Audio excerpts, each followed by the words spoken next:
সবাইকে আমন্ত্রণ জানাচ্ছি আন্তর্জাতিক সংবাদে। শুরুতেই জানিয়ে দেব সংবাদ শিরোনাম। বৃষ্টি কমলেও প্লাবিত হচ্ছে নতুন নতুন এলাকা।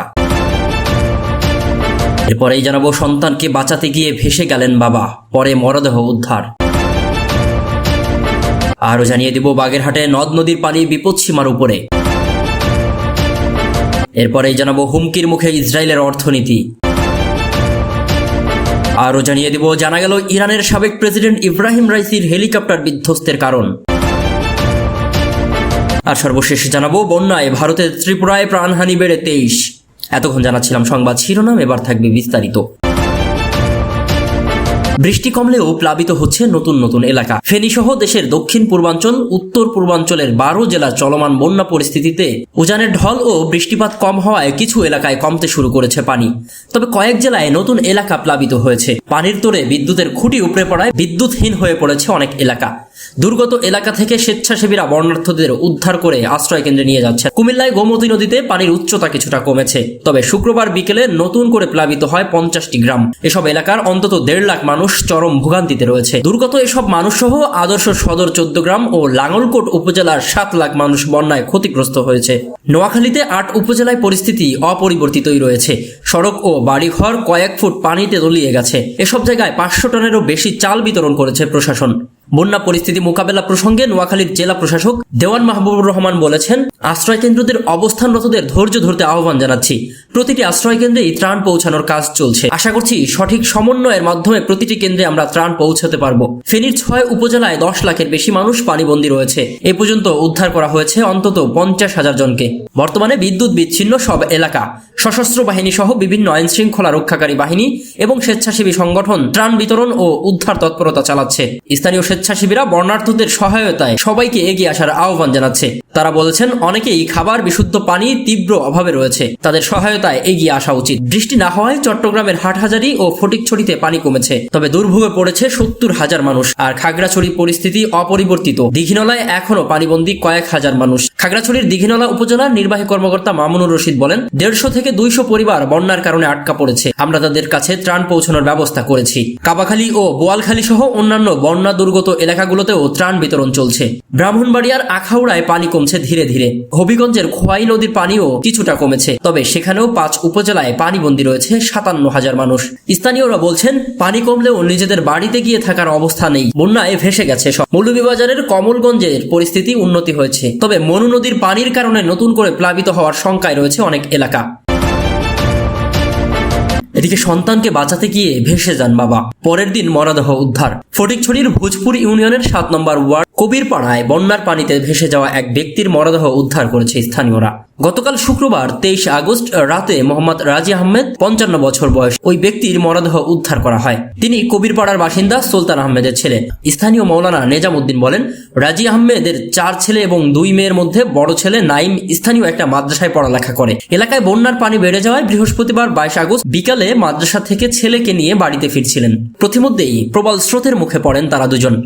ছেলে একটি গাছ আঁকড়ে ধরে থাকতে পারলেও তার বাবা পানিতে ভেসে যান। লোকজন এ সময় নাইমকে উদ্ধার করে এবং পরের দিন রাজি আহমেদের মরদেহ পাওয়া যায়। এদিকে বাগেরহাট নদ নদীর পানি বিপদসীমার উপরে। উজান থেকে আসা বন্যার পানিতে বাগেরহাটের সব নদ নদীর পানি বিপদসীমার 2 থেকে 4 ফুট উপর দিয়ে প্রবাহিত হচ্ছে। 4 ফুট পানির নিচে তলিয়ে গেছে সুন্দরবন।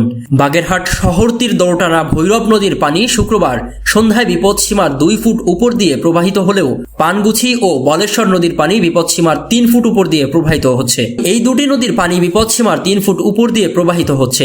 সুন্দরবন 4 ফুট পানির নিচে তলিয়ে গেছে। বাগেরহাটের সব নদ নদীর পানি বিপদসীমার 2 থেকে 4 ফুট উপর দিয়েই প্রবাহিত হওয়ায় জেলার নিম্নাঞ্চল প্লাবিত হতে শুরু করেছে। বাগেরহাট পানি উন্নয়ন বোর্ডের নির্বাহী প্রকৌশলী আবু রাইহান মোহাম্মদ আলী বিরুনি ও সুন্দরবনের করমজল বন্যপ্রাণীর প্রজনন কেন্দ্রের ভারপ্রাপ্ত কর্মকর্তা হাওলাদার মোহাম্মদ আজাদ কবির এই তথ্য নিশ্চিত করেছেন। এদিকে হুমকির মুখে ইসরায়েলের অর্থনীতি। 11 মাসেরও বেশি সময় ধরে চলা সংঘাতে ভাঙনের মুখে ইসরায়েলের অর্থনীতি, এমনটাই বলছেন দেশটির অর্থনীতিবিদরা। বেড়েছে ঋণ, বিপরীতে তেমন বাড়েনি আয়। বন্ধ হয়ে গেছে বহু ক্ষুদ্র ব্যবসা। হারাতে হয়েছে আন্তর্জাতিক বিনিয়োগ। বিশ্লেষকরা বলছেন শিগগিরই যুদ্ধ না থামালে সামনে ভয়ঙ্কর পরিস্থিতি দাঁড়াবে। প্রতি বছর এই সময়টায় জেরুজালেমের পর্যটকদের উপচে পড়া ভিড় থাকে।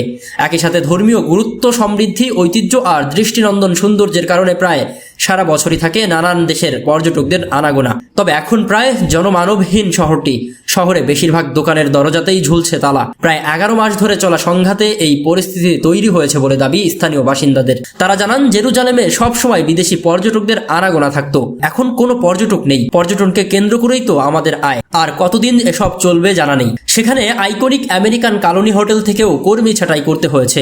যারা চাকরি হারাননি তাদেরও বেতন কর্তন করা হয়েছে। হোটেল কর্তৃপক্ষ জানিয়েছে মাঝখানে কয়েক মাসের জন্য তারা হোটেল বন্ধ রাখতে চেয়েছিল, তারপর সেই সিদ্ধান্ত বাতিল হয়, কিন্তু খরচ সামলাতে বাধ্য হয়েই কর্মী ছাঁটাই করতে হয় তাদের। একই চিত্র দেখা গেছে ইসরায়েলের ব্যস্ততম বন্দর হাইফায়। আগে যেখানে দম ফেলারও ফুরসত পেত না কর্মীরা, সেখানে এখন একেবারেই শান্ত চারপাশ, কাটছে অলস সময়। বিশ্লেষকরা বলছেন চলমান হামাস ইসরায়েল সংঘাতে ইসরায়েলি প্রতিষ্ঠানে বিনিয়োগ আস্থা হারিয়েছে আন্তর্জাতিক বিনিয়োগকারীরা। চলতি বছর $14 বিলিয়ন বেশি কমেছে দেশটির জিডিপি। বিপরীতে গত বছরের তুলনায় কয়েক গুণ ঋণ বেড়েছে। এই সংকট কাটানোর একমাত্র উপায় যুদ্ধ বন্ধ।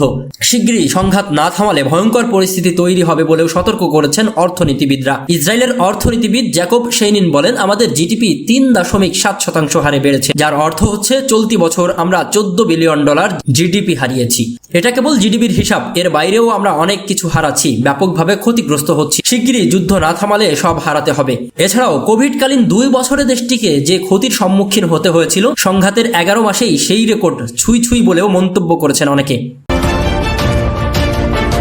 এদিকে জানা গেল ইরানের সাবেক প্রেসিডেন্ট ইব্রাহিম রাইসির হেলিকপ্টার বিধ্বস্তের কারণ। ইরানের প্রয়াত প্রেসিডেন্ট ইব্রাহিম রাইসিকে বহনকারী হেলিকপ্টারটি বৈরী আবহাওয়া এবং বেশি ভার বহনের জন্য দুর্ঘটনার কবলে পড়েছিল। ইরানের আধা সরকারি বার্তা সংস্থা বৃহস্পতিবার একটি নিরাপত্তার সূত্রের বরাত দিয়ে এই তথ্য জানিয়েছে।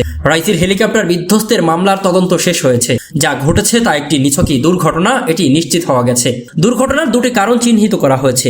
একটি হলো আবহাওয়ার অবস্থা অনুপযুক্ত ছিল এবং হেলিকপ্টারটি ওজন সামলাতে অক্ষম ছিল। এর ফলে এটি একটি পাহাড়ে বিধ্বস্ত হয়। আন্তর্জাতিক গণমাধ্যম রয়টার্স জানিয়েছে, তদন্তে বেরিয়ে এসেছে ওই হেলিকপ্টারটি নিরাপত্তা প্রোটোকলের অনুমতি উপেক্ষা করে ধারণ ক্ষমতার চেয়ে 2 জন লোক বেশি বহন করেছিল। এর আগে গত 23 মে দেশটির সেনাবাহিনী প্রাথমিক তদন্ত প্রতিবেদন দাখিল করেছিল, যেখানে কোনো পক্ষের হস্তক্ষেপ বা হামলার প্রমাণ পাওয়া যায়নি বলে উল্লেখ করা হয়েছিল। চূড়ান্ত প্রতিবেদনেও এই তথ্য পুনরায় নিশ্চিত করা হয়। উল্লেখ্য যে গত 19 মে একটি বাঁধ উদ্বোধন করতে আজারবাইজানের সীমান্তবর্তী এলাকায় গিয়েছিলেন রাইসি। সেখান থেকে ফেরার পথে পূর্ব আজারবাইজানের জোলফা এলাকার কাছে প্রেসিডেন্টকে বহনকারী হেলিকপ্টারটি বিধ্বস্ত হয়। ওই দুর্ঘটনায় প্রেসিডেন্ট রাইসির পাশাপাশি নিহত হন দেশটির পররাষ্ট্রমন্ত্রী হোসেন আমির আবদুল্লাহিয়ান। এদিকে বন্যায় ভারতের ত্রিপুরায় প্রাণহানি বেড়ে 23। ভারতের ত্রিপুরা রাজ্যে বন্যায় প্রাণহানির সংখ্যা বেড়ে 23 জনে দাঁড়িয়েছে। শনিবার 24 আগস্ট শেষ খবর পাওয়া পর্যন্ত এখনও বিপদসীমার উপর দিয়েই প্রবাহিত হচ্ছে গোমতী নদীর পানি। কর্তৃপক্ষ জানিয়েছে বন্যায় গৃহহীন হয়েছে অন্তত 65,000 মানুষ। তাদের আশ্রয় দিতে খোলা হয়েছে 400রও বেশি অস্থায়ী কেন্দ্র। ভারী বৃষ্টিপাত অব্যাহত থাকলে বন্যা পরিস্থিতি আরও অবনতি হবে বলেও জানানো হয়। গত 24 ঘন্টায় ত্রিপুরায় দক্ষিণাঞ্চলের সর্বোচ্চ বৃষ্টিপাত রেকর্ড করা হয়েছে প্রায় 500 মিলিমিটার। রাজ্যের সবগুলো জেলাই তলিয়ে গেছে। তবে গোমতী, দক্ষিণ ত্রিপুরা, ঊনাকোটি এবং পশ্চিম ত্রিপুরা জেলার ক্ষতি হয়েছে সবচেয়ে বেশি। তীব্র স্রোতের কারণে উদ্ধার কাজ চালানো কঠিন হয়ে উঠেছে বিভিন্ন স্থানে। উপদ্রুত এলাকা পরিদর্শন করেছে মুখ্যমন্ত্রী মানিক সাহা।